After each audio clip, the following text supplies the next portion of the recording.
आज की दो खबर है। एक तो दाना चक्रवात और दूसरा है जम्मू कश्मीर में हुए आतंकी हमलों का। नमस्कार साथियों, स्वागत है आप सभी का पी इंस्पायर भारत पर और मैं हूं प्रवीण।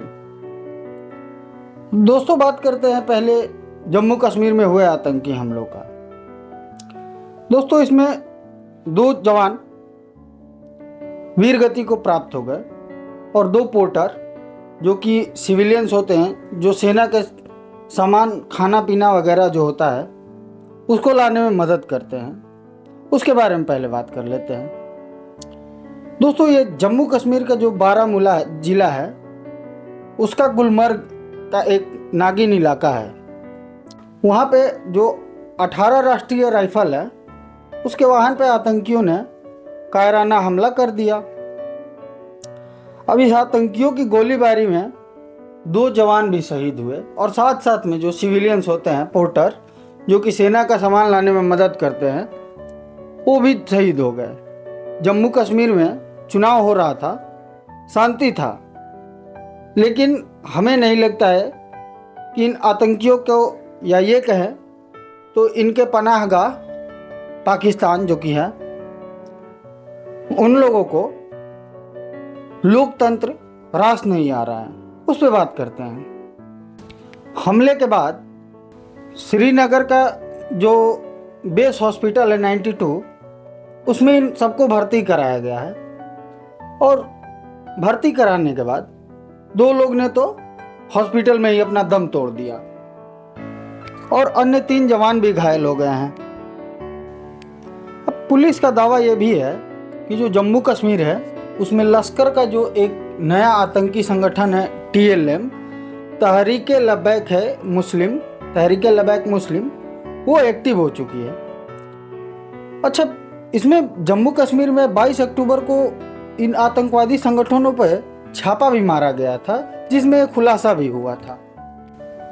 ये 1 हफ्ते के अंदर में तीसरी हमला है।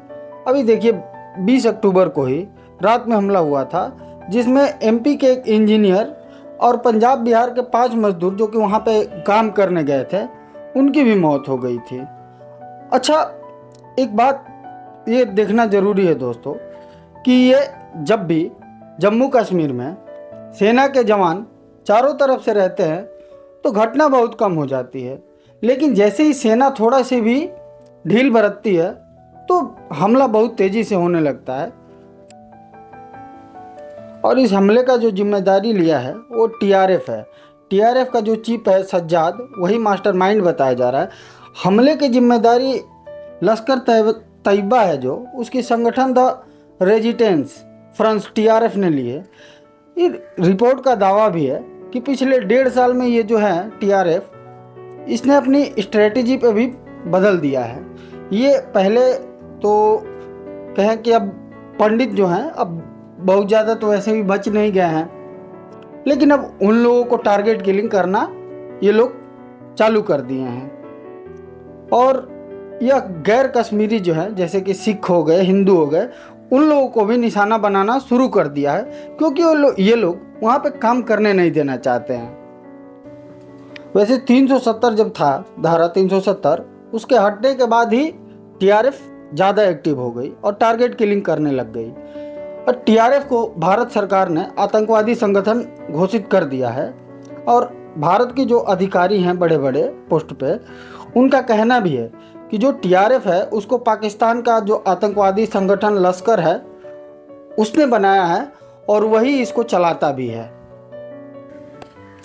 अभी 21 अक्टूबर को ही देख लीजिए कि जम्मू कश्मीर के जो नेशनल कॉन्फ्रेंस जो पार्टी है अभी वहाँ पे चुनी गई है, वो उसके अध्यक्ष जो कि हैं फारूक अब्दुल्ला हैं, उन्होंने 21 अक्टूबर को भी कहा था कि अगर इस्लामाबाद भारत से अच्छा दोस्ताना संबंध भी रखना चाहता है तो उन्हें आतंकी घटनाएं रोक देनी चाहिए। लेकिन ये बार बार ये बात कहने से तो हो नहीं रहा है, पाकिस्तान रास नहीं आ रहा है, वो मानेगा भी नहीं, क्योंकि उसने इतना अपने यहाँ ये सब पाल ही रखे हैं कि वो करने से मजबूर है। अच्छा, फारूक अब्दुल्ला ने एक और बात भी कहा था कि मुझे नहीं पता है कि भारत को कार्रवाई करनी चाहिए या नहीं, ये तो केंद्र सरकार के अधीन है जो क्षेत्र है जम्मू कश्मीर अब। लेकिन हमारे लिए एक समस्या और है कि हम सालों से इसे जूझ रहे हैं। मैं इसे 30 साल से देख रहा है और मैंने उन्हें कई बार मतलब कि पाकिस्तान को रोकने के लिए कहा, लेकिन उनकी सोच ही ऐसी है कि वो रोक नहीं रहे हैं। वहीं इस हमले को लेकर सेना का कहना है कि हमले में 3 से ज़्यादा आतंकवादी हैं। सुरक्षा बल ने इलाके को तो घेर लिया है और आतंकियों की तलाश जारी भी कर दी गई है। ऐसा कहा भी जा रहा है कि आतंकी जो हैं वो उत्तरी कश्मीर है, उसका एक जगह है बोटा पथरी सेक्टर, वह एलओसी के आसपास है, वहीं से घुसपैठ ये आतंकी करते हैं।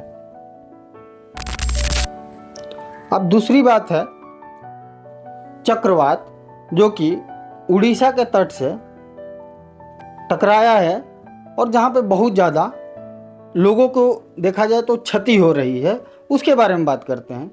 अच्छा, इस बार जो साइक्लोन यानी कि चक्रवात आया है उसका नाम दाना दिया गया है और दाना नाम सऊदी अरब के द्वारा दिया गया है। अच्छा, पहले बात करते हैं कि जो दाना तूफान है ये सऊदी अरब ने दिया क्यों और इसका नाम क्या मतलब क्या होता है। दाना, इसका मतलब अरबी भाषा में कहें तो उदारता होता है। अच्छा, वैसे देखा जाए तो अगर कोई भी आंधी तूफान आता है जो वो 62 किलोमीटर प्रति घंटा से जो आता है तो उसे एक विशेष नाम देना जरूरी हो जाता है। यह तूफान जो होता है, हवा या साइक्लोन, चक्रवात, जो भी आप अपने भाषा में कहें, तो 137 किलोमीटर प्रति घंटे तक पहुंच जाती है और उससे पार हो जाती है, तो इसे चक्रवाती तूफान भी कहते हैं। अभी जैसे कि जो दाना साइक्लोन है इसमें करीब करीब उड़ीसा के 6 लाख से अधिक लोग जो हैं उनको सुरक्षित जगह पे पहुंचा दिया गया है और जो भुवनेश्वर है उड़ीसा की राजधानी, वहाँ का जो एयरपोर्ट है उसको भी बंद कर दिया गया है। अच्छा दोस्तों, ये सिर्फ और सिर्फ उड़ीसा से ही नहीं, इससे बंगाल भी प्रभावित होने वाला है और बंगाल के साथ साथ में 7 और राज्य प्रभावित होने वाले हैं, उसके बारे में भी बात करते हैं। वैसे ये बंगाल की खाड़ी से उठा है जो तूफान आया है दाना, ये करीब करीब 12:30 बजे रात को उड़ीसा के तट से टकराया और जो उड़ीसा का है केंद्रपाड़ा जिला, उसके भीतर कनिका और भद्रक जिले के जो धामरा के बीच में लगभग 110 किलोमीटर प्रति घंटा के रफ्तार से ये चक्रवात टकराया है और 6 बजे इसकी रफ्तार 10 किलोमीटर प्रति घंटा हो चली है। इसके असर से क्या है कि वहाँ पे लोगों को जो सुरक्षित शिफ्ट तो कर दिया गया है, 6 लाख से करीब करीब ऊपर ही लोग हैं, लेकिन वहाँ पे बहुत ज़्यादा बारिश हो रही है और वहाँ के कई इलाकों में पेड़ मकान उड़ गए हैं।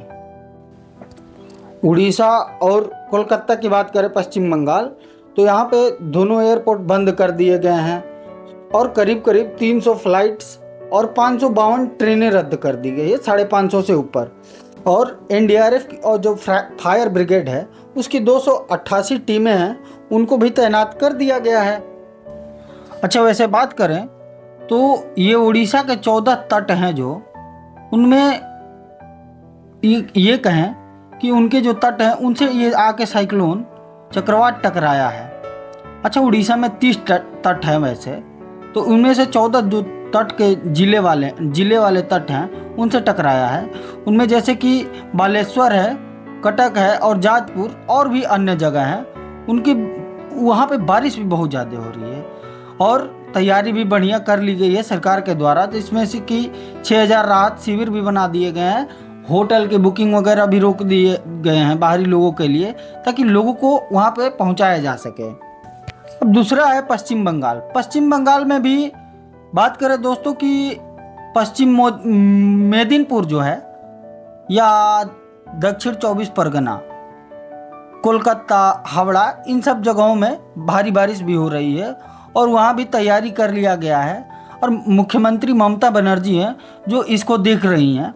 उसके बाद दोस्तों आंध्र प्रदेश, झारखंड, छत्तीसगढ़, बिहार, तमिलनाडु, ऐसे जगहों पे ये आया हुआ है। अब देखते हैं आगे इसकी क्या होती है। जो भी इस पे बात आती है हम आप लोगों के साथ चर्चा ज़रूर करेंगे। तब तक के लिए हमारे इस चैनल को सब्सक्राइब कीजिए, लाइक कीजिए, शेयर कीजिए और अपने दोस्तों को बताना ना भूलें। धन्यवाद। जय हिंद, जय भारत।